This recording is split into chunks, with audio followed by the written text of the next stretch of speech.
Trouble sleep, young God, they wake up. Not this can't the cause commotion. This rhythm got me feeling good, and this feeling got me in the mood. So what's the make a dance? Body wale, kaloko washe. That's all one please. It's a banger. Hello beautiful people, welcome back to my channel. My name is Marilyn. If you're new here, thank you so much for watching me, and if you're a returning subscriber, thank you so much for staying by me. So guys, I make lifestyle straight talking videos and pretty much anything that interests me, including food recipes, reviews and hauls. So guys, today we're going to be doing a movie review. This is the first time I've actually done a movie review on this channel. I usually do review of products I buy, hauls, clothing reviews and stuff, but I've never done a review on a movie till this point. Now the reason why I'm doing this review is that I think for the first time I'm actually seeing an African documentary. There are numerous documentaries that is geared towards the African populace, but I have never watched any series or reality TV show that is of African, so this is my first time, and I think there are notable characters there that I want to react to and talk about. Now I might not get all the characters in my head at this point because I didn't write down nothing, but I'll do my best to go through the cast as much as I can. Then I'll tell you why I'm actually making this video. So guys, the name of the movie is Young African Famous. Oh my god, this is the name of the movie, guys. There were two main Nigerian cast there, so I'm going to talk about the Nigerian cast firstly before I go into other cast members and say what I think about them and my opinion about them. So guys, we're going to be focusing on Dibia, yes, because I've been dying to talk about her and talk about her situationship and how it applies to the Nigerian society. So Dibia came into the scene as she claimed that she was a boss lady. She had done works even before she was married to Two-Face, but people know her as the wife of Two-Face. Now Two-Face or Tubaba is a popular Nigerian celebrity. He has had songs back to back, and if you know this song, "You Are My African Queen, the girl of my dreams, you take me where I've never been, you make my heart go ting-a-ling-a-ling." Oh, I really love that song, guys. Yes, so she is the wife of that artist. Now she'd had two children for him, two girls. However, here's where the story gets interesting. She met him when she was 16 and he was in his 20s, and they started dating. Then he wasn't famous. Now after he got famous, he had affairs with different women and had 4 children, then got married to her and she had a 5th child. So when she came into the show, that was what she opened with. She opened with the fact that even though she met him before other women, he impregnated them and got 4 children before she was able to have a kid for him before he married her. And she really did not state why she did that, but a lot of Nigerians are applauding her that she stayed in such a situation. It gets me like wondering, what are the makes of these people? What is wrong with Nigeria? What is wrong with Africa as a whole? Because it's not just Nigeria I'm seeing this thing with. People like to glorify suffering. People like it when women stay in marriages regardless of what is happening. But that's not the issue of the matter. The issue of the matter is that when she got into the show, she ended up talking about the situationship, and she ended up making a statement that the man doesn't see her, that she doesn't feel seen, even though she has done a lot of things to prove her loyalty to him. She doesn't feel seen, that he doesn't really appreciate her. And he said sorry for that and went ahead and brought a ring and said they should renew their vows. Where is that coming from?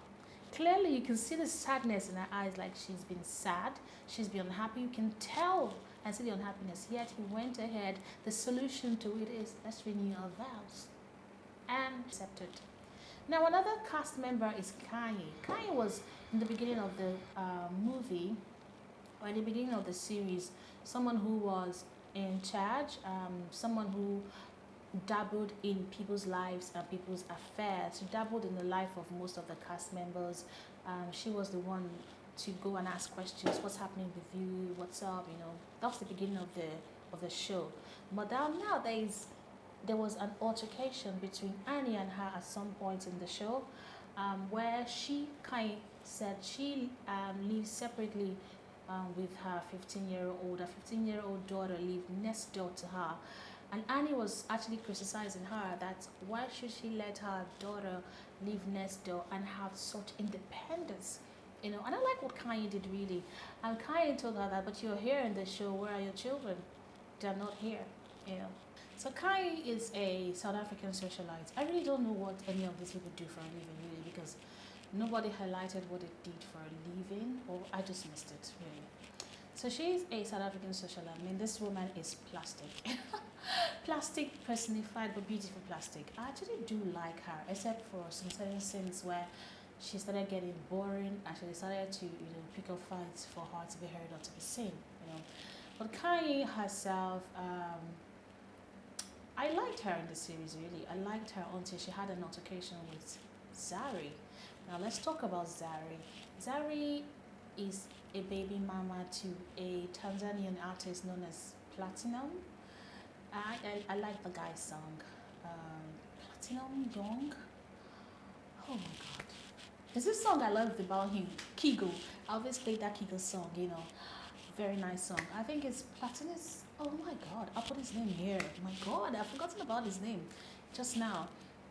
So he cheated on her and she left with her children. And she left with her children. She had 3 children from a previous relationship when she got with him. And when he cheated, when he cheated, she had already had 2 children for him. So she moved her 2 children, the other 3 children into, she took them away and she started caring for them, and I actually like her. But where I began to really fall in love with her character is they had a scene where the cast members, all of them were supposed to be on a train ride. So she was the one who organized the train ride. It was her party, it was her event. Usually in your event, you're supposed to give a speech. So she stood up to give a speech, and Annie and Kai and maybe Swanky, they were being bitchy about it. They weren't listening to her. I would go off. If I was Zari, I would go off. If people dare disrespect me and my own party that I invited you to, I would go off. You know what I mean? So she took offense to it and confronted them. I was like, I was giving this speech and you guys were busy doing something else and wasn't listening to me. What Kai said really shocked me. Like, it sounded like she was bitter, like she was a bitter person, really. She said that why was Zari making it like she organized the whole event? That is their show, not the Zari show. But in the show, it was Zari who organized you and gave you an invite to come in. So I felt that this scene, they were reaching for drama. Kanye was reaching for drama because she wasn't being relevant, you know, as she used to be in the beginning of the show. And Zari was now, you know, getting more airtime and stuff. Zari, beautiful woman. I really love Zari, and she really stirred the pot. And I liked what she told Annie. I'm not a big fan of Annie, really. Annie is not something that I want my daughters or me. Annie does not represent me. I'm a kind of person. She does not represent. Nah. I'm not even going to go there. Nah. She doesn't represent me, so I really don't vibe with her. I'm not relatable to her. But a lot of Nigerian women are relatable to Annie because they go through that shit. Nigeria is a patriarchal society where the men have upper hands and they are free to do whatever they want. I mean, basically, it's all men these days, really. I don't want to go into that train wreck, but I'm just going to graze on the remaining cast members and see what I think about them. So Kaiko at the beginning, during the end, she became a little bitch, a conniving bitch. You know, she threw Zari under the bus, and she got Zari uninvited to Annie's marriage renewal. You know, so I started to lose respect for her there. Then other people that vibed well with in the cast. Andele was Zari's. Andele and Zari, they were having chemistry together. But the thing was, Andele is friends to Zari's baby daddy. They are friends, but both of them were catching feelings with each other. So in season 2, I'm going to see where that will lead to. Then let's talk about Naked DJ. I actually like Naked DJ. Naked DJ is good friends with Kai and a lot of the cast members really. But he and his girlfriend Kaylee, they were going through ups and downs in their relationship. And where it left off for them is that they're still working on their relationship. But personally, I don't think that relationship is going to last because both of them are on different wavelengths. Even though they are going to therapy, counseling and all that, but they're on different wavelengths. I feel Kaylee wants more commitment on Naked DJ's, more commitment from Naked DJ. But Naked DJ feels that Kaylee is choking him. She moved into his house basically without him asking her to. So he feels that she's choking him up, but I don't think that relationship is going to last really. So I can't wait for season 2. Then let's talk about Swanky. Swanky's character I really did not get. There was no character development for him. They only talked about his fashion. Oh my god, remarkable. I really loved his fashion sense, and that's the only thing I can say about Swanky, fashion. But for the show, no, Swanky actually disappointed me on the train ride scene.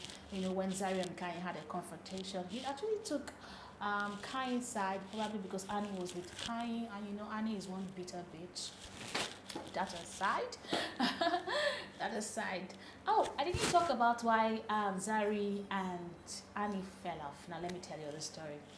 Now, they were Diamond Platinum. That's the name of Zari's baby daddy. When he was having his own event, he invited a cast member. He also invited his baby mama. So the baby mama came. She took everyone's attention. You can see that I'm a fan of hers. She's this kind of lady that exudes dominance and all around beautiful. I love Zari. So when she came into the scene, she came into the party. Coincidentally, Annie received a call from Two-Face, a video call. So Two-Face, through the video call, saw Zari, saw Diamond Platinum. Annie requested to talk to Zari. Now that got Annie very insecure. She was like, how do you know Zari? Zari, how do you know my husband? You know what I mean? How do you know my husband? So Zari took note of it and she was like, okay, I think this woman is insecure. She played the devil's advocate. She was like, I think this woman is insecure. I'm going to, push a nerve. I'm going to touch a button.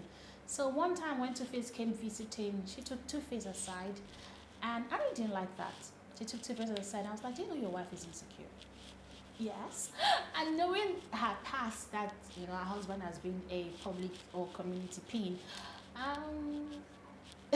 knowing that, and she's a woman, knowing that would get Annie really angry, she did that anyway. But who is to blame?